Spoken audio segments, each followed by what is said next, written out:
Whenever I get into a debate with a statist and I'm defending the anarchist position, almost every time, they challenge me to give them an example of a time in history when anarchy has ever worked. I have a few things to say about this challenge. First of all, I always consider the person making the argument to be just as important as the argument itself. If I'm talking to a socialist, I'll probably just turn the argument back on them. When has socialism ever worked? If it's a problem for me, then it's definitely a problem for them as well, and therefore it isn't a very useful argument for them to try to use against me. I have an answer to the challenge, but they really don't. And I'll get to my answer in a little bit, but if I'm arguing with a small government conservative, I approach the challenge a little differently. It's a different person posing the challenge, and it matters who is posing the challenge. Of course, I could also challenge them to give an example of a time when small government has worked. Can they give me an example of a time when a limited government hasn't led to a progressively bigger and more powerful government? But that approach could only result in a stalemate, and I always aim to checkmate my opponent.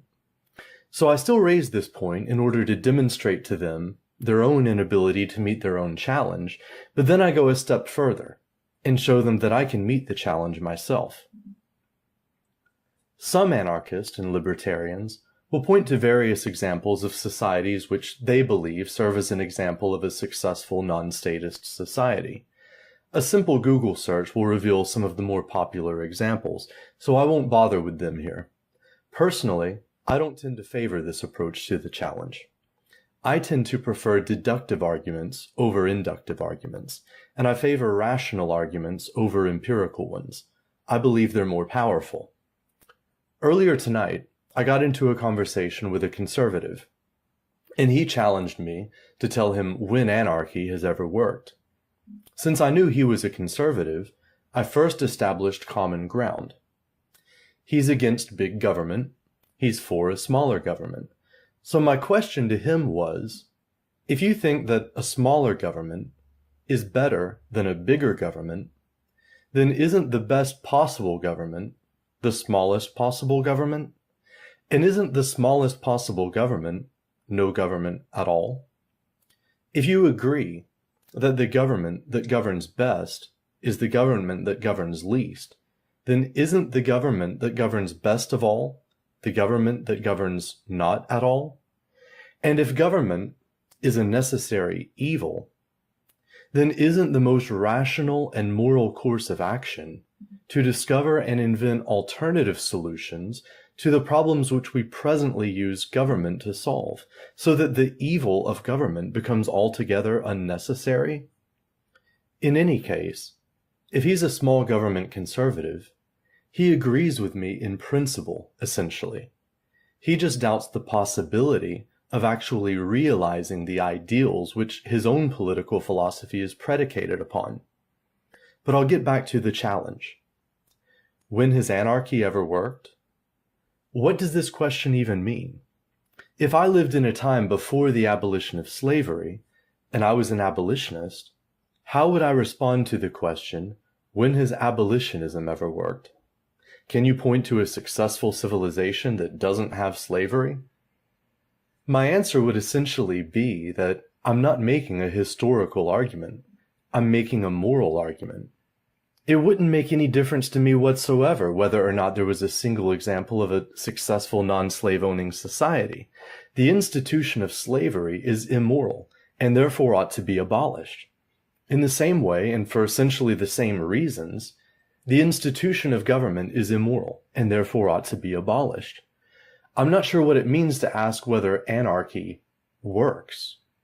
What does it mean to ask whether not raping women works? From a purely pragmatic perspective, maybe rape works better than romance and seduction. Maybe forcing a woman to submit to your sexual advances works better than seeking her voluntary consent. Is this an argument in favor of rape? How would you respond to the challenge, when has not raping a woman ever worked? To me, there seems to be something wrong with the question. But of course, we can easily look at the success of the free market. as a trend, the more the government interferes, the worse off things are. And the more we get the government out of the free market, the better off things are.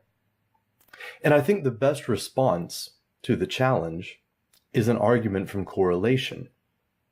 And sure, correlation doesn't prove causation, but surely most people, and especially small government conservatives, will recognize a strong correlation between freedom and happiness and economic prosperity.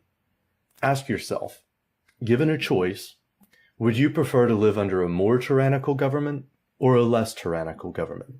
I would bet that if anyone was asked to rank different countries in order based on how much they would like to live in them, it would match up almost perfectly with a list in which countries were ranked based on how much freedom the people of those countries have. And most certainly, the more power and control a government has over the people of a country, the less people would want to live in that country. I challenge anyone to demonstrate the opposite. So when has government ever worked?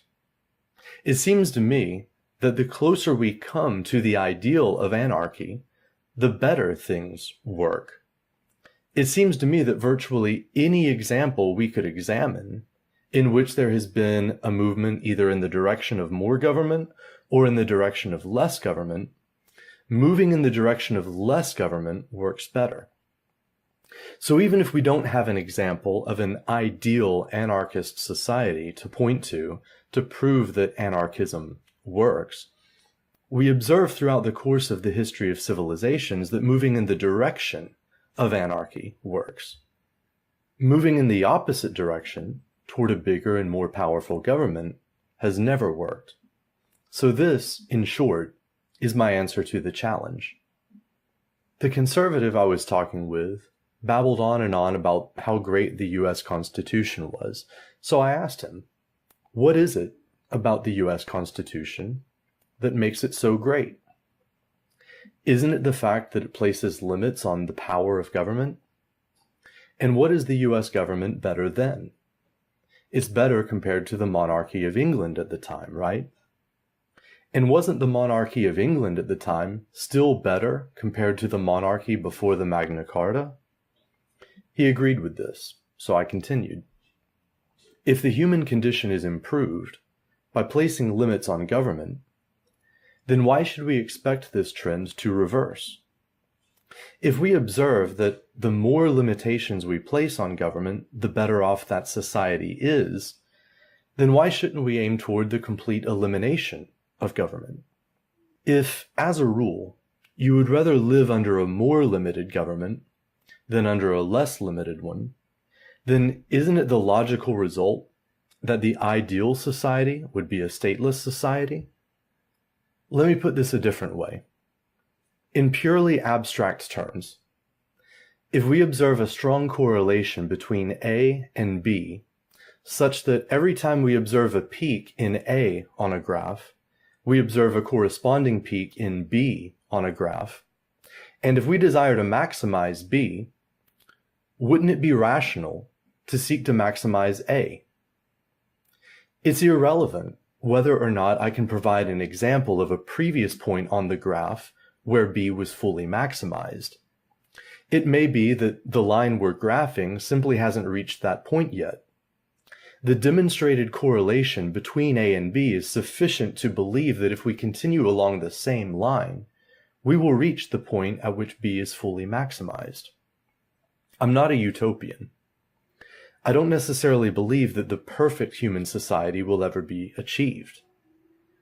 But if we can observe that moving in a particular direction consistently results in continual improvement, then it is surely rational to continue moving in that direction toward a progressively better society, even if we never expect to actually achieve a perfect society. Every step we can take toward reducing the size and power of government and toward maximizing personal liberty moves us closer toward that ideal goal. Throughout history, you can find examples of societies in which there were varying degrees of freedom. I will wager that the more freedom that exists within a society, the more desirable that society is to live in. And this isn't just some personal preference of mine.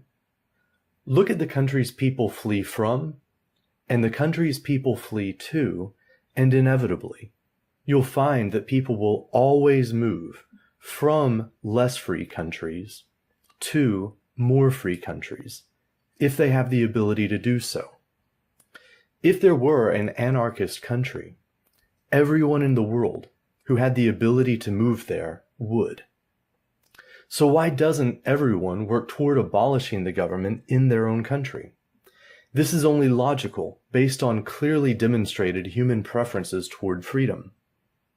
There is a strong correlation between how much freedom exists within a society and how much you would like to live there. Or would you prefer to live in a society where you're granted less freedom? Even if you say you would, then this means that you would prefer to live in a society in which you were granted the freedom to choose a society in which you were granted less freedom than in a society in which you were not granted this freedom. So this would be a self-contradictory position. Therefore, logically, the most preferable society is the society which offers the maximum degree of freedom. There's obviously an inverse correlation between individual freedom and state control. The more control the state has over an individual's life, the less free the individual is. The less control the state has over an individual's life, the more free the individual is. Surely no one can deny that there is an inverse correlation between state power and individual liberties. And surely no one can deny that there's a positive correlation between individual liberties and personal happiness. Therefore, personal happiness is maximized by minimizing state power. So when has anarchy ever worked?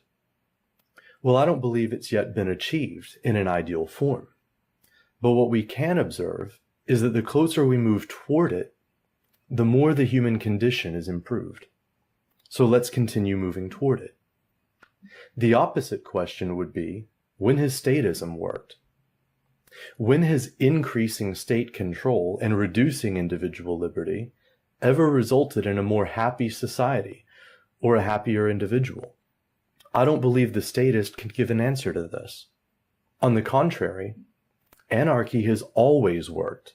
Every single time we see a decrease in state control and an increase in individual liberty, the result has been a better society and a greater degree of happiness for individuals within that society.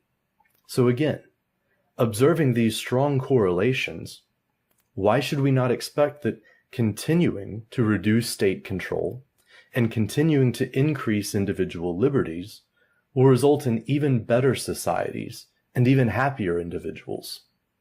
So their challenge is actually an argument against their own position and in support of the anarchist position.